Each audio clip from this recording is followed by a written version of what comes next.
kembali lagi dengan kami, salah satu kelompok dari kelas 12-1. Oke, di sini kami akan mempresentasikan tugas sejarah dengan tema ketidakseimbangan relasi pusat dan daerah. Oke, kita perkenalan dulu ya. Anggota kelompok kami itu ada Ahmad Hengki Setiabudi. Yang kedua ada saya, Aura Bintang Aprilian. Yang ketiga adalah Indrawan Setiadi. Yang keempat Kiki Amalia. Yang kelima Rizky Bayu Permadi.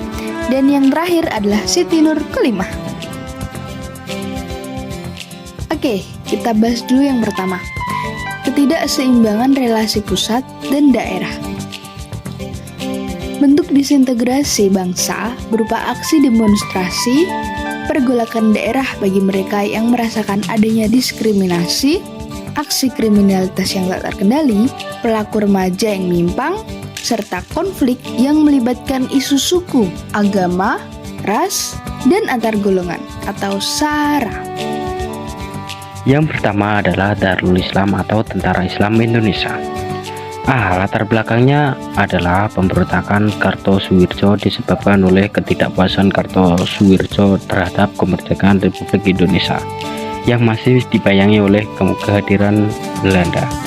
Terlebih setelah perjanjian Rivieland ditandatangani pada 1948 yang menurut Kartosuwirjo dianggap tidak melindungi warga Jawa Barat. B. Dampak.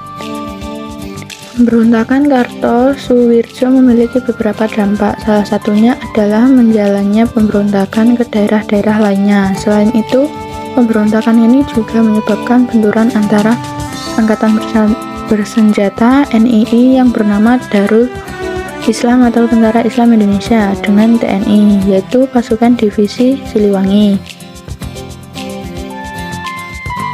C. Lokasi pemberontakan.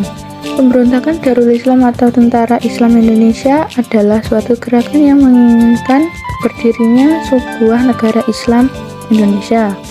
Pemberontakan DI atau TII bermula di Jawa Barat, kemudian menyebar ke daerah-daerah lainnya, yaitu 1. Jawa Barat, 2. Jawa Tengah, 3. Sulawesi Selatan, 4. Aceh, 5. Kalimantan Selatan.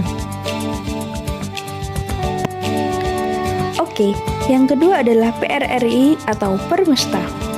Pemberontakan PRRI Permesta adalah peristiwa separatis berupa gerakan revolusi oposisi pemerintahan Indonesia pasca kemerdekaan yang tidak puas terhadap pusat karena mengistimewakan Jawa dalam pembangunan daerah.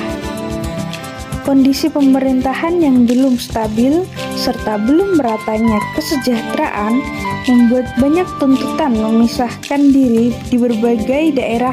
Salah satu pemicu gerakan separatis adalah ketidakpuasan antara pusat dan daerah yang menganggap Jawa terlalu diistimewakan dibanding dengan wilayah lain.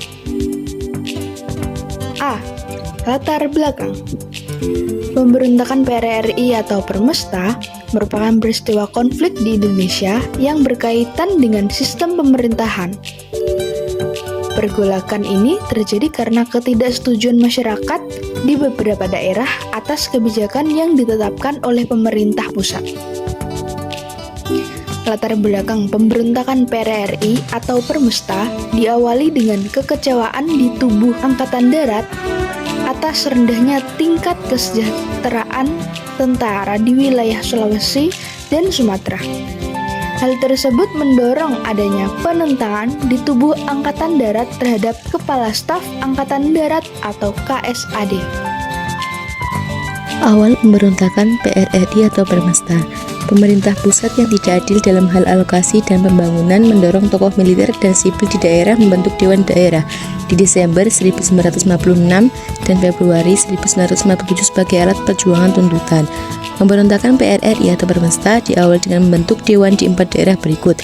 Yang pertama, Sumatera Utara membentuk Dewan Gajah dipimpin oleh Kolonel Maludin Simbolon. Yang kedua, Sulawesi Utara membentuk Dewan Manguni dipimpin oleh Kolonel Venji Sumual.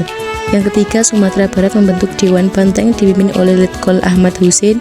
Dan yang keempat, Sumatera Selatan membentuk Dewan Garuda dipimpin oleh Letkol Berlian. C. Tujuan pemberontakan oleh PRRI dan Pemesta. Tujuannya menyamaratakan pembangunan dan ekonomi yang pada saat itu tidak seimbang antara pembangunan yang berada di Pulau Jawa dengan pembangunan yang berada di pulau lainnya. D. Upaya penumpasan pemberontakan PRRI Pemesta. Pemerintah pusat mengatasi dengan cara melakukan beberapa upaya, baik upaya damai melalui jalur masyarakat non-militer dan melakukan operasi militer. Oke, yang terakhir adalah E. Dampak Permesta. Yang pertama adalah mendorong Presiden I.R. Soekarno untuk mengeluarkan dekret Presiden 5 Juli 1959 yang mengembalikan Konstitusi Indonesia ke UUD 1945 dan membubarkan parlemen. Yang kedua, memicu terjadinya konfrontasi antara Indonesia dan Malaysia pada tahun 1963 sampai 1966. Yang ketiga adalah memberikan dampak bagi perkembangan daerah-daerah di Indonesia Timur. Oke, tadi adalah presentasi dari kelompok kami. Kalau kalian ada pertanyaan, bisa nih kalian tanyakan ke kami lewat kolom komentar. Nanti bisa kami jawab. Sekian dari kami. Maaf kalau ada kesalahan dan kurangnya. Kami pamit. Bye-bye.